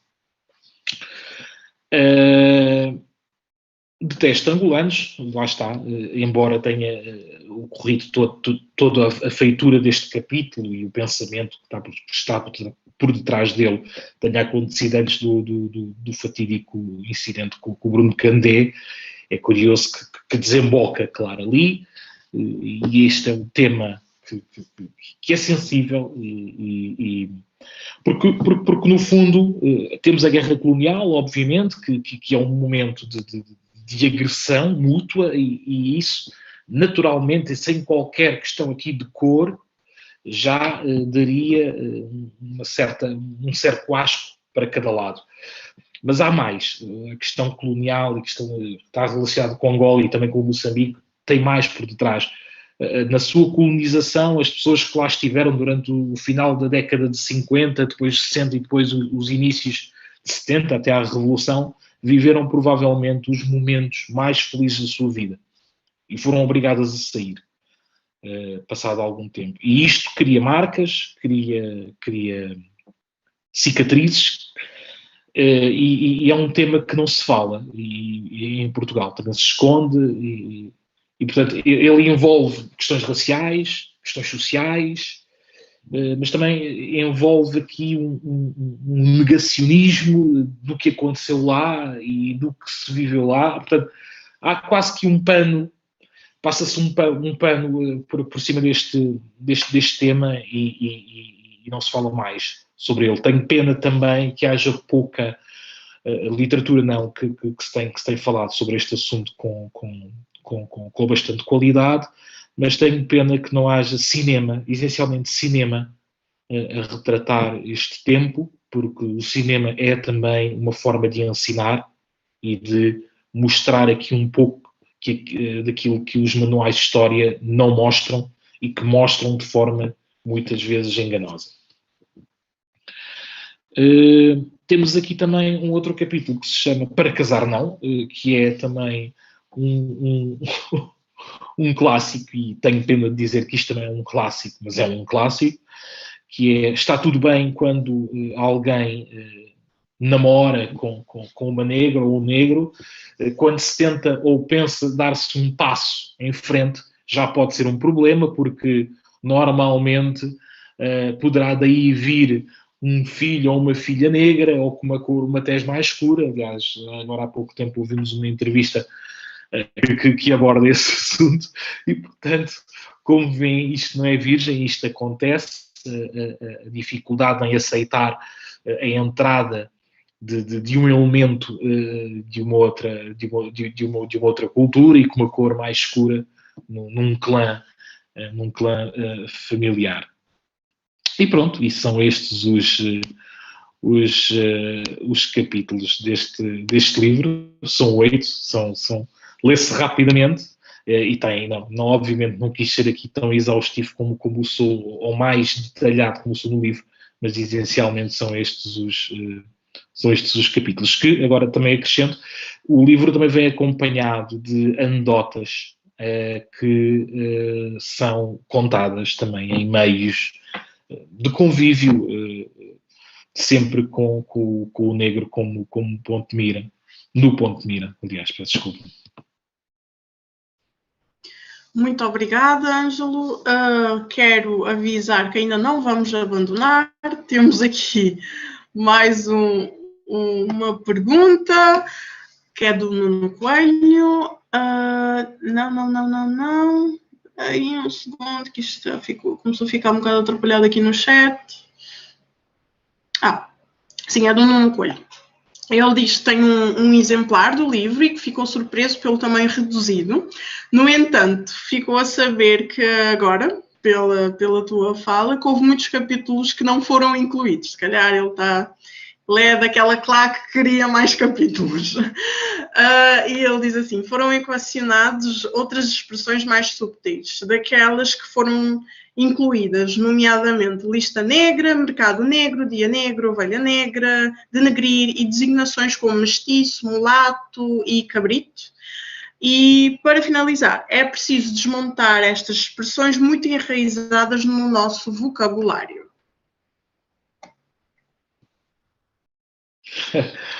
Curiosa a pergunta. Sim, o livro tinha outros capítulos, mas eram capítulos, vamos aqui transformar isto em expressões, para sermos mais claros. Tinha outras expressões, mas eram expressões muito na linha destas que foram incluídas no livro. Sim, ele é pequeno. Eu não quis fazer um livro muito grande sobre não sobre o tema, mas com este formato. Penso que, e isto é uma opinião, obviamente, e aberta a debate, penso que seria algo exaustivo e até de alguma forma repetitivo. Este é um ponto. Relativamente ao outro que o Nuno aborda, relativamente ao mestiço, ao mulato, ao denegrir, à lista negra, ao mercado negro, é um outro tipo de linguagem, é uma linguagem que uma pessoa utiliza, mas que não sabe que por detrás da mesma tem um significado completamente racista e que, portanto, deve ser abolido. É um trabalho árduo, diria até que bem mais árduo do que o desmontar das expressões que eu coloquei no livro, porque as expressões que eu coloquei no livro, as pessoas muitas vezes têm conhecimento delas, e ao ouvi-las e alguém explicando, conseguem de alguma forma mudar a sua forma de se expressar. Estas aqui, o denegrir, o mulato, o mestiço, o cabrito, estão enraizadas de uma forma mais profunda. Nós somos capazes de abrir o jornal ou um livro mais bem escrito e o jornal de referência com os melhores jornalistas portugueses, ou então campanhas publicitárias com excelentes criativos, e onde estas expressões estão lá. É óbvio, isto não desculpabiliza, o que eu estou aqui a dizer é que é um trabalho mais profundo, é um trabalho que já se está a fazer, já há projetos que visam combater este tipo de palavras, mas é todo uma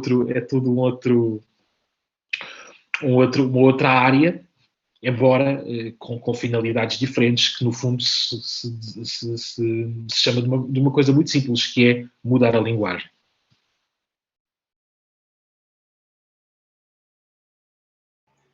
Muito obrigada, Ângelo. Agora queria passar também para o Onésio. Temos aqui a Lara Ferreira, que fez aqui um pedido. Ela quer saber como é que nós vemos a possibilidade, e passo esta pergunta para o Onésio, de mobilizar as imagens apresentadas pelo Manuel para a construção... Oh, meu Deus! Aqui estão a chover perguntas e eu depois não consigo... Ok. E como é que, se nós vemos a possibilidade das imagens apresentadas pelo Manuel para a construção de outros imaginários que não reforcem o colonialismo? Boa pergunta. Isso é uma excelente pergunta e é muito complicado de respondê-lo, tendo em conta também o contexto em que as imagens foram capturadas e não só o que estava por detrás também da exposição. E como o Manuel disse bem, que como nomearam aquilo da primeira exposição, se calhar tinham uma intenção de fazer uma segunda, e a terceira e quarta. Agora, eu tendo crescido aqui em Coimbra e tendo lido com a imagem e fotografia frequentemente, eu sei o poder das imagens, eu tenho a perfeita noção do poder das imagens e da leitura dessas imagens, como é que impactam a vida das pessoas. E essas imagens que o Manuel apresentou, eu por acaso já tinha visto algumas imagens dessas e vi também outras imagens da exposição, por exemplo, imagens mais dos zoológicos humanos, que retratavam a mesma situação, onde capturavam pessoas e colocavam em espaços assim cativeiro e colocavam habitações para representar supostamente a vida dessas pessoas nos seus países de origem. Lembro-me de ter visto essa imagem e fiz-me a mesma pergunta também, o mesmo questionamento. Como é que poderíamos transportar isso para os nossos tempos, mas tem como uma forma autodidática de ensinar os jovens de que isso não é aceitável e de que isso não representa de jeito nenhum a realidade desses povos. E aproveitar também para dizer que eu sou formado em turismo, e tendo visto também a forma como os turistas agem nos países africanos, isso de uma certa forma faz-me sempre pensar que a mensagem que quiseram passar com essas imagens passou bem, e até que ponto é que algumas práticas turísticas não reforçam esse tipo de mensagem, no sentido do turista que não está bem informado quando vai a esses países e encontra esses tipos, essas habitações e não compreende o contexto cultural que está à volta dessas imagens e como é que esse turista age. Então volto a responder à pergunta. Eu acho que é a questão do diálogo intercultural é que pode resolver isso. É as pessoas entenderem o que é que representa a cultura do outro, o que é que significa. Porque acho que as fotos são super descontextualizadas. Então é preciso uma leitura cultural muito mais precisa e muito mais sensível do que é que aquilo retrata realmente e do que é que significa. A Navá disse há bocado, eu a crescer aqui, não me lembro na escola do 5º ao 12º ano, não me lembro de ter aprendido alguma coisa sobre a cultura africana. Não me lembro mesmo. Faço um esforço e não me consigo lembrar. E até certo ponto, até pouco tempo, se calhar se eu visse essa imagem, eu acabaria por reproduzir comportamentos não próprios contra os meus mesmos e não saber porquê. Então, a questão do enquadramento e do diálogo intercultural é muito importante nessa questão. Aproveitando também já esta onda em que já estás a responder, Onésio, queria também colocar uma questão aqui, que é a questão da ancestralidade, que em uma das fotos conseguiste basicamente falar e representar. E a pergunta é, conseguimos espaço, mesmo tendo essas exposições, tendo estas representações? Eu sei que não é fácil, nada, alterar a estrutura e o próprio pensamento dentro da sociedade não é fácil, mas conseguimos, através desta representação, e lá está, da contextualização destas imagens, romper o pensamento e a narrativa, e talvez, muitas das vezes, o receio de várias pessoas em se conectarem com aquilo que é a percepção da ancestralidade e de receberem a mensagem, mesmo estando descontextualizadas ou mesmo não fazendo parte daquilo que são sociedades africanas, países africanos, conseguimos romper com estas imagens este tabu e representar e conseguir criar cada vez mais um diálogo para naturalizar tudo isto e para trazer para o ambiente não só rural, mas também urbano, esta questão da ancestralidade?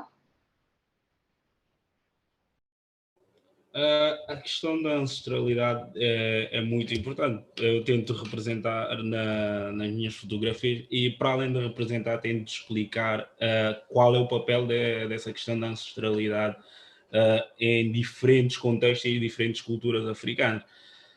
Trazer isso para o meio em que nós estamos é um bocado complicado. É um bocado complicado porque o primeiro aspecto sempre é a desconfiança e a rejeição e a incompreensão. Mas, da experiência que nós tivemos, dos diálogos que conseguimos promover, quando tu fazes a pessoa experienciar, e aí, tipo, pegar na questão da arte, pegar, por exemplo, numa exposição, fazer essa pessoa experienciar uma exposição onde a pessoa aprende sobre o que retrata, o que essas imagens retratam, qual é o papel da ancestralidade nas culturas africanas, nas diferentes culturas africanas, consegues partir ou consegues iniciar uma abordagem que vai te levar a um diálogo em que a pessoa, muitas das vezes, fica disponível a ouvir e a dialogar contigo de uma forma muito mais engajado. Mas, no entanto, nessas rodas de conversa, a barreira foi sempre fazer as pessoas compreender a um nível que nem nós também não conseguimos explicar, porque é uma coisa que tu sentes, e então explicar o que tu sentes é um desafio enorme.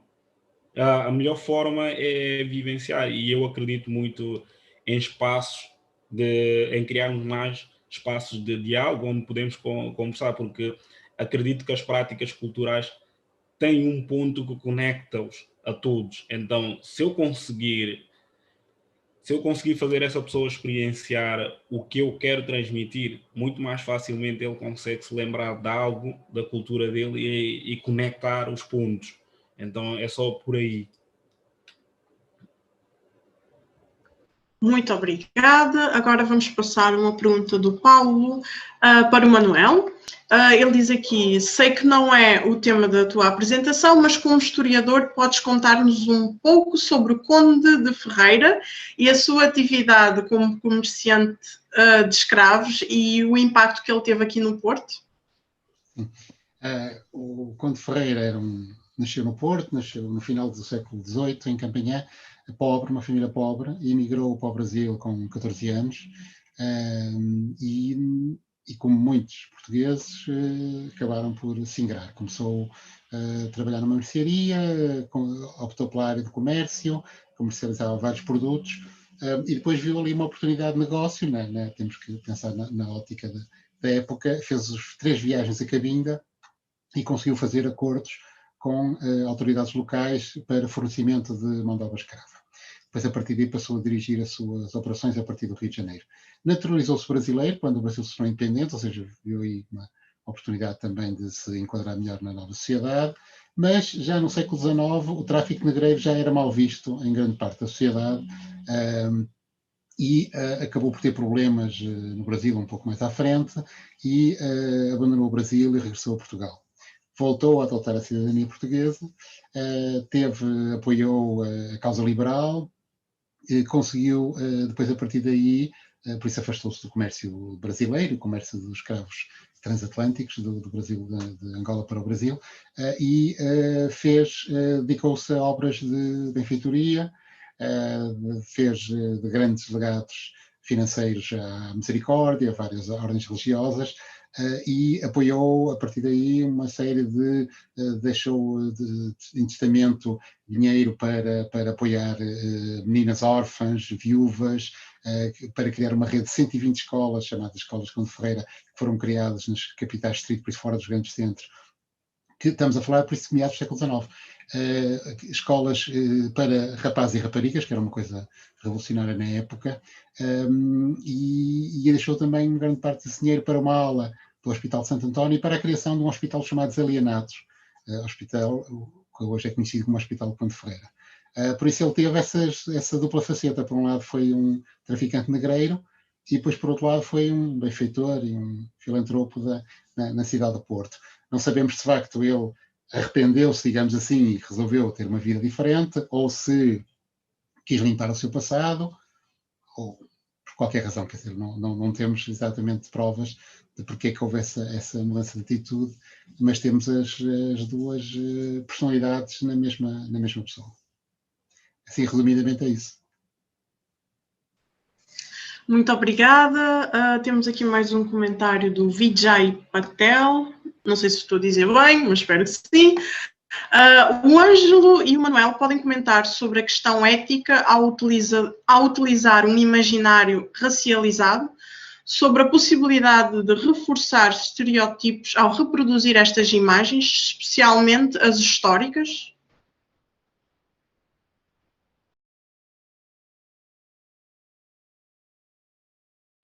Por isso, não sei se sou eu a responder. A pergunta foi para os dois, por isso. Quer dizer, nós não podemos, temos que mostrar as imagens para poder discuti-las, não é? E por isso não há outra forma que não seja mostrar as próprias imagens e para tentar entender, digamos, porque é que elas são assim e porque é que, no caso da exposição colonial, porque é que foi escolhido aquele fotógrafo e não outro qualquer. Por isso já havia uma intenção e já havia alguma provas dadas, digamos, de que era aquela estética que se pretendia desenvolver. Agora, creio que hoje em dia ninguém, creio eu, ou pelo menos aqui não este círculo, imagino eu, entendem isto obviamente creio eu que entendem isto numa perspectiva crítica e de nós mostrarmos, digamos, o quão eficazes foram aquelas imagens, porque de facto, como o Onésio disse, muitas daquelas imagens ficaram no subconsciente coletivo dos portugueses até aos dias de hoje, e por isso é preciso também entender porque é que os portugueses, e isso é também algo que interessa muito aos portugueses, porque é que nós, portugueses, não nos libertamos ainda desse autoelogio, dessa visão romântica do passado colonial, porque isso certamente também nos prende. Nós estamos presos, digamos, a esse legado, e depois aparecem discussões como esta discussão mais recente dos arbustos do jardim da Praça do Império em Lisboa, que são coisas completamente fora deste tempo, não é? Uma coisa é um jardim feito em 1960, outra coisa é um jardim feito em 2021, que vai recriar algo completamente fora de tempo, e por isso temos que nos libertar disso, quer dizer, também não podemos ficar presos a isso. É um passo na nossa história que nós também temos que dar, e por isso temos que ir atrás e tentar entender como é que chegamos a este ponto e porque é que houve rupturas políticas que ocorreram, mas no fundo a parte das mentalidades, de certa forma, ficou mais ou menos, digamos, conseguiu adaptar-se aos tempos democráticos e conseguiu ser socialmente aceite. E há coisas que nós temos que rever e por isso é que temos que ir atrás para discutir e rever com outros olhos, entenda-se, essas fotografias de 1934. Eu agarro aqui no verbo que o Manuel deixou, que é o rever, e é um pouco, eu penso que é um pouco isso. Nós para percebermos o que hoje, o que dizemos ou o que negamos, temos que ir um pouco lá atrás. Eu, no meu livro, agarro em expressões que são verbalizadas com uma constância muito grande, e eu acho que temos que olhar para elas e trabalhá-las. E também dar-lhes ali alguma fotografia, que no caso do meu livro está plasmado através da ilustração. E eu penso que eu concordo, acho que temos que olhar para o futuro, mas para olhar para o futuro sem que tenhamos e que todos estejam representados e que se sintam bem com esse passado, há de facto que olhar para esse passado, e a exposição que o Manuel aqui apresenta, que eu já tinha também visto uma reportagem na RTP sobre isso, é fantástico, porque nos mostra essas representações, mostra a forma como era visto, como o negro era visto e como ele era representado. E é importante revisitarmos esses temas, estes assuntos, para entendermos aquilo que temos hoje e para onde vamos. Numa sociedade em que hoje já não é toda feita do mesmo casulo, portanto hoje há uma parte africana muito grande em Portugal e essa franja deve sentir-se representada na história, na cultura, no espaço público, e isso faz discutindo um pouco aquilo que está atrás. E gostaria também só de ir buscar aqui um pouco daquilo que o Onésio também falou sobre a perspectiva futurista e até da questão do vestuário e de alguma vergonha. Isto tudo acontece porque nos ensinaram, a própria sociedade, o cinema, a cultura, a educação, nos ensinam a ter essa vergonha, a rejeitar esse objeto, esse africano, esta visão eurocêntrica, muito ocidentalizada, faz com que tudo o que saia dessa órbita seja visto com alguma relutância. E é óbvio que depois há essas reservas que o Onésio falou. E estamos muitas vezes notamos essa vergonha no simples falar com as pessoas, porque elas não são representadas, e se esse tipo de vestuário, por exemplo, não está representado, é porque deve haver algo de errado com ele e, portanto, evitamos falar dele ou vesti-lo. Muito obrigada. Temos aqui, deixa-me organizar. Ok, temos aqui agora uma pergunta da Carla Almeida e ela faz uma pergunta para o painel. Portanto, vamos a isso. Ela, qual a vossa opinião sobre o padrão dos descobrimentos? Há a possibilidade de ser retirado o monumento? Adorei a iniciativa. Abraços.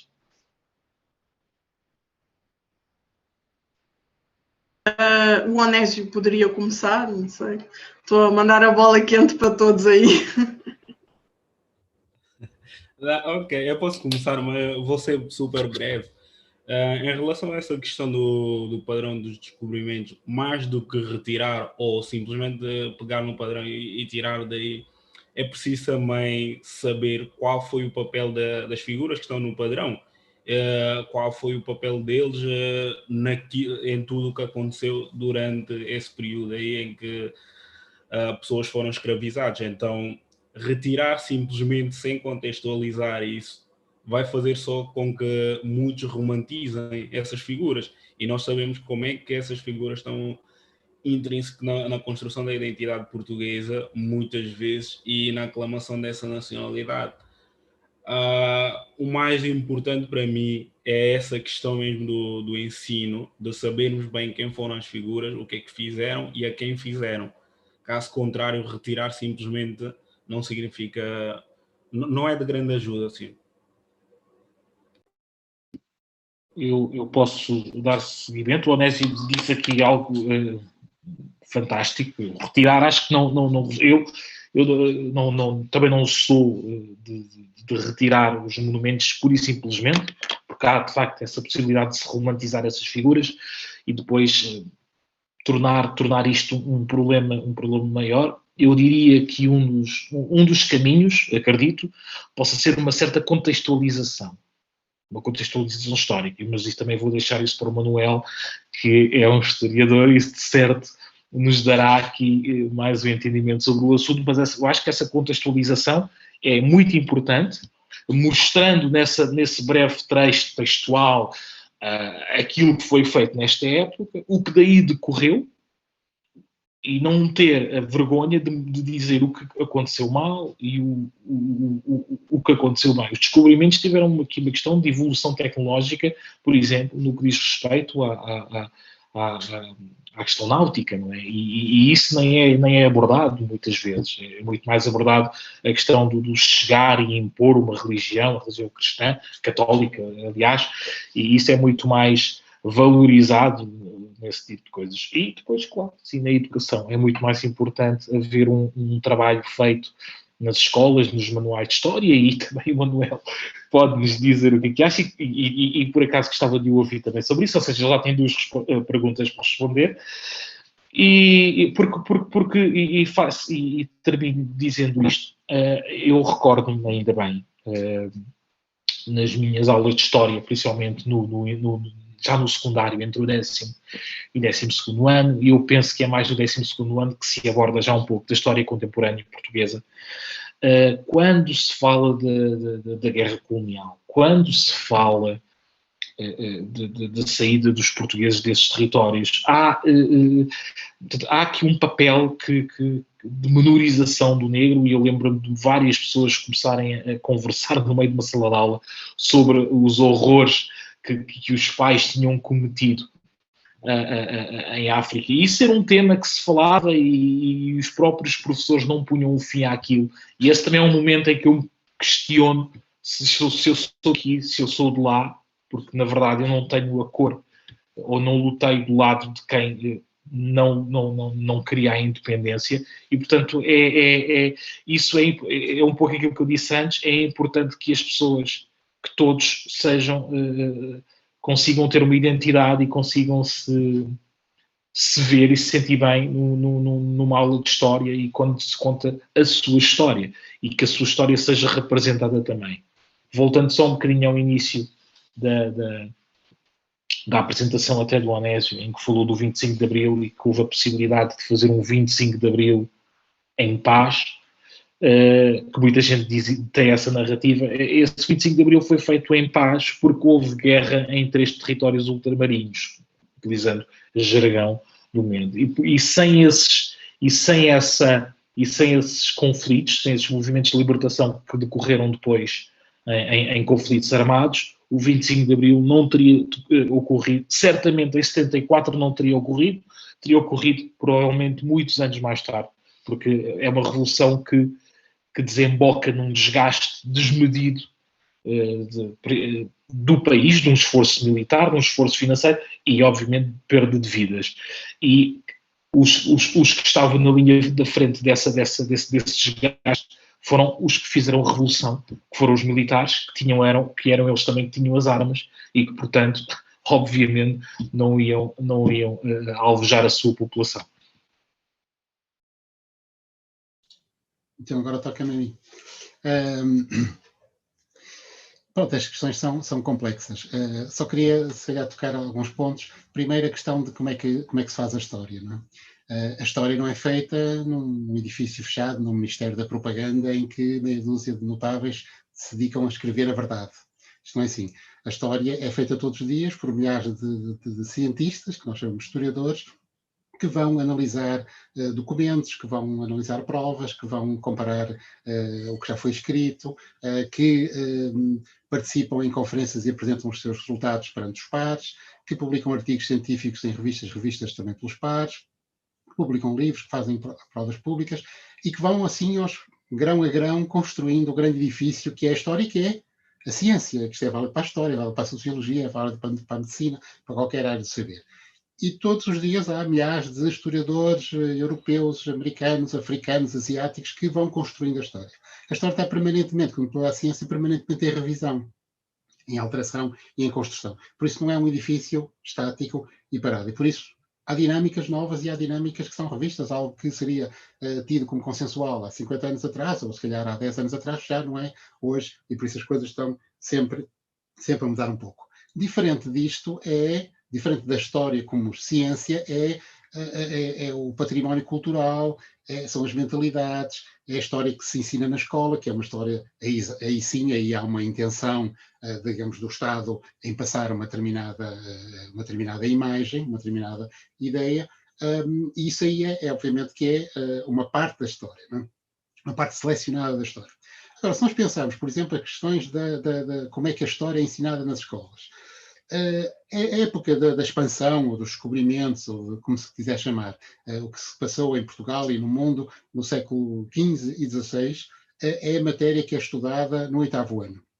Por isso, esquecendo aquelas pessoas que vão seguir depois a área das humanísticas, o grosso dos alunos tem história até o 9º ano, e essa parte faz parte do 8º ano. O programa refere na escravatura, o programa refere na necessidade de questionar, na necessidade de salientar o aspecto violento que os contactos dos portugueses com os outros povos certamente implicaram, só que estamos a falar de que a história do 8º ano é uma história que vai do século XV ao início do século XX, são 500 anos. E só, não sei se têm esta noção, os alunos têm 2 aulas de 50 minutos por semana. Por isso, nessas pequenas aulas, tem que se cobrir 500 anos de história.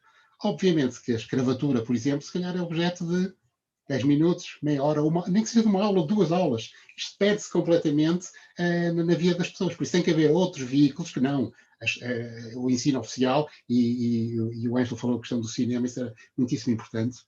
Haver uma produção cinematográfica ou até de documental na televisão, que popularizasse algumas dessas ideias e que trouxesse algumas ideias ao de cima e que as pusesse em discussão. Indo para não me alongar por aqui, a questão do Padrão de Descobrimentos. O Padrão de Descobrimentos foi uma obra que foi inicialmente feita para a Exposição do Mundo Português em 1940, do Coutinel e Telmo, um grande construção que não era aquela, era uma construção também em estafa, em gesso, em madeira, uma construção provisória, que chegou ao fim da exposição de 1940 e foi desmontada. E depois, 20 anos depois, aliás, essa estátua foi muito elogiada, como muito vanguardista, pelo tamanho, pela dimensão das figuras, etc., e pelo próprio estilo. 20 anos mais tarde, o Coutinel e Telmo já tinha morrido. Em 1960, que o Salazar decidem, agora não sei exatamente quem é que decidiu, construir em pedra o monumento, o Padrão dos Descobrimentos. E já foi o Leopoldo de Almeida, um outro escultor, que acabou por ser responsável pela concretização. Por isso estamos a falar, e na altura, em 1960, já foi considerado demasiado académico, já um bocado antiquado, porque temos que ver que havia já, no Brasil estava-se a construir Brasília, a arte tinha mudado completamente em 1960, era bastante diferente de 1940, e aqui está-se a reproduzir um modelo já antiquado, já claramente datado em 1960. Por isso eu acho que aquilo, mais do que um monumento aos descobrimentos, deve ser encarado como um monumento à interpretação que o Estado Novo fazia da história. Por isso, ao monumentalizar aquelas figuras, ao colocar na proa desse navio o infante Dom Henrique, por isso tudo aquilo, há ali um programa político de 1940, que de 1960 já era antigo na época, mas que era a altura em que muitos países africanos estavam a começar a conquistar a independência, no início da década de 60, e por isso era um bocado um remarcar algo que já era antiquado já em 1960. Que fazer agora? Eu também sou contra destruir monumentos. Há monumentos que podem ser destruídos. Quando acabou a Segunda Guerra Mundial, destruíram-se os símbolos do nazismo na Alemanha. Por isso, há monumentos que podem ser destruídos. Ou quando no Iraque, a estátua de Saddam Hussein foi destruída. Por isso, há monumentos que podem ser destruídos, não são intocáveis. Mas, assim, em momentos, digamos, de guerra ou de ruptura, chegar ali e implodir aquele monumento é algo que eu acho perfeitamente impensável. Agora, há outros monumentos que estão a aparecer, por exemplo, o monumento às pessoas escravizadas no Campo das Cebolas, que pode, de alguma forma, servir de contraponto a uma nova interpretação do passado histórico. E por isso nós temos que completar o quadro. Acho que mais do que eclipsar, mais do que apagar algo que podemos considerar desagradável, é explicá-lo, de facto, isso que também já foi dito pelo Ângelo, explicar, contextualizar um pouco aquele monumento e como aquilo era um ato de propaganda dos descobrimentos que o Estado Novo pretendia perpetuar, porque o Estado Novo estava a ligar-se intimamente à questão dos descobrimentos, à questão da expansão do século XV e XVI ao Estado Novo do século XX. Mas acredito, como eu disse, que esse monumento que vai ser construído no Campo das Cebolas pode ser um contraponto curioso ao padrão dos descobrimentos.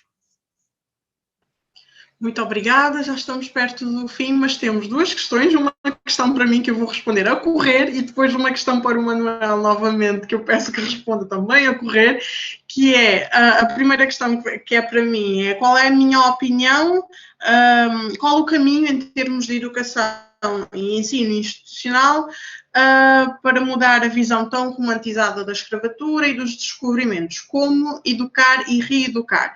Aliás, é da Dalila Betancourt, eu acho que esta questão também é bastante importante e vai de encontro com aquilo que o Manuel começou a falar, que para mim, eu acho que tem que se definir prioridades, porque tal como o Manuel disse muito bem, são 500 anos de história, são 2 aulas, às vezes uma aula, e às vezes as pessoas não estão assim tão interessadas, e os professores têm que cumprir o programa, que é o objetivo do professor, cumprir o programa, e chegar no ano letivo, cumprir o programa. Eu acho que tem que se definir novas prioridades, e essas prioridades têm que olhar para as necessidades dos jovens, que hoje estão a entrar nas faculdades e estão a ter discursos e abordagens bastante, nota-se a necessidade de terem outras narrativas e aprenderem outras coisas, portanto é necessário definir prioridades daquilo que também é importante retratar e falar e demorar um pouco mais que 10 minutos e levar uma aula, 2 ou 3, mas estabelecer prioridades e a importância dessas prioridades para termos pessoas formadas e pessoas que tenham mais ou menos uma noção de que a história não é só a Europa e que Portugal não foi salvar os outros países. É preciso ter diferentes narrativas e com a necessidade de ter diferentes narrativas é preciso recorrer a contribuições de autores e de académicos africanos e não só, brasileiros, e é muito importante levarmos a sério esta diversidade, porque enquanto este programa está fechado apenas a contribuições eurocêntricas e apenas autores de há muito tempo e da forma como eles refletem a visão da história, nós vamos continuar a ter o problema que é perpetuar certas narrativas. E há que haver também a diversidade nas atividades curriculares, tal como estou aqui a dizer, porque muitas vezes extracurriculares e muitas vezes as opcionais, muitas vezes temos que ir ao cinema, ou vamos fazer isso, ou vamos fazer aquilo. Às vezes, muitos estudantes têm a necessidade, e eu acho que existe uma necessidade daquilo ser curricular, daquilo ser prioritário, daquilo ser na escola, para que desperte também a visão e a curiosidade dos estudantes também consumirem cinema, também consumirem isto e aquilo, também a participarem de outras atividades extracurriculares. E a pergunta para o Manuel é da Neuza Tamba, e ela diz, para Manuel de Sousa, o que acha da contradição em, por um lado, Portugal exaltar o colonialismo como descobrimentos e um período de suposta ajuda e irmandade com os indígenas negros, até a revista internacional com a mulher africana, e por outro lado, a constante surpresa e até uma certa ignorância da cultura africana, para além da quase inexistência da cultura africana na história oficial portuguesa, para além da escravatura. Porque, de facto, tradicionalmente, Portugal e a Europa, no geral, não estavam interessados em conhecer a história africana, nem as tradições africanas, estavam interessados em civilizá-los. E, por isso, estavam a rasa sempre possível do passado. porque é preciso uma nova matriz. Os indígenas precisavam de ser batizados, precisavam de adotar nomes portugueses e precisavam de alguma forma de se tornar portugueses, sempre possível. Aliás, no Estado Novo havia a ideia de que Portugal era um Estado unitário, do Minho a Timor, e por isso Angola era tanto província ultramarina, tanto província de Portugal, como era a Beira Alta, ou a Beira Baixa, ou Trás-os-Montes. Por isso havia, de facto, essa leitura. Agora, o que é preciso é entender que isso era uma leitura dos anos 30, dos anos 40, dos anos 50, dos anos 50, dos anos 60, já era completamente obsoleta. É uma leitura que hoje em dia, em 2021, é impensável, por isso temos que ter uma visão diferente. Agora, eu acho que os portugueses devem sentir orgulho pela sua história. Digamos, a descoberta do caminho marítimo para a Índia, o comércio de produtos que foram trazidos da Ásia para a África e que agora constituem base alimentar de muitos povos, da América para a Europa, todo esse encontro de culturas que, apesar de ser, digamos, um chavão um tanto gasto, mas houve, de facto, um contributo positivo do ponto de vista científico, do ponto de vista cultural, de Portugal no mundo. E isso tem que ser, acho que os portugueses devem ter orgulho nisso. Agora, têm que compreender que isso que Portugal não está sozinho no mundo e que nós só podemos querer que os outros nos respeitem se nós respeitarmos os outros. O nacionalismo é de rejeitar completamente, porque isso é dizer que nós somos melhores ou superiores aos outros. Por isso nós somos todos iguais, partilhamos este planeta, temos histórias diferentes. Portugal também foi ocupado pelos romanos e também recebeu invasões, etc. Mas entender que estamos no período em que estamos numa sociedade pluralista em Portugal e todas as pessoas sem se sentir representadas na história que nós contamos nós próprios. Basicamente é isso. Muito obrigada. Eu passo então a palavra para a Isabel. Ela vai dar por encerrada a sessão.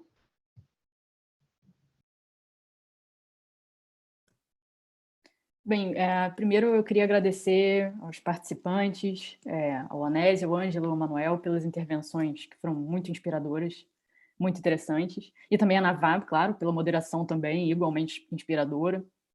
E, bem, nós chegamos, assim, ao fim do último debate do programa Pós-Amnésia, Desmontando Manifestações Coloniais, onde nós conversamos sobre o tema História e Cultura, que, na verdade, são dois aspectos super importantes para que a gente possa compreender o estado atual das coisas, né? Tanto aqui em Portugal, que acho que foi o contexto assim, discutido nessa sessão, mas também em outros lugares do mundo, né? É importante fazer essa conexão também.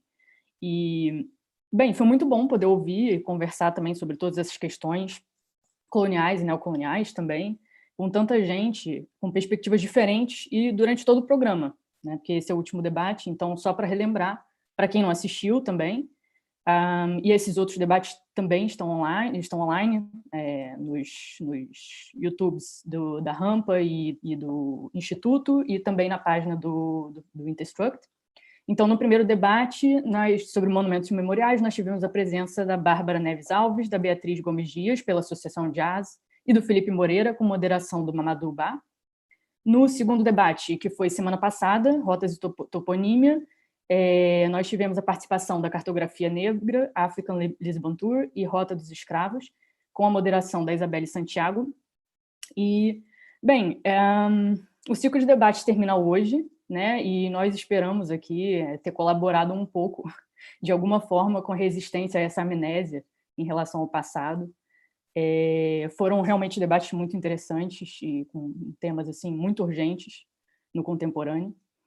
E eu queria só acrescentar aqui, apesar desse ser o final dos debates, o programa Pós-Amnésia não terminou ainda e ele terá outras atividades futuras.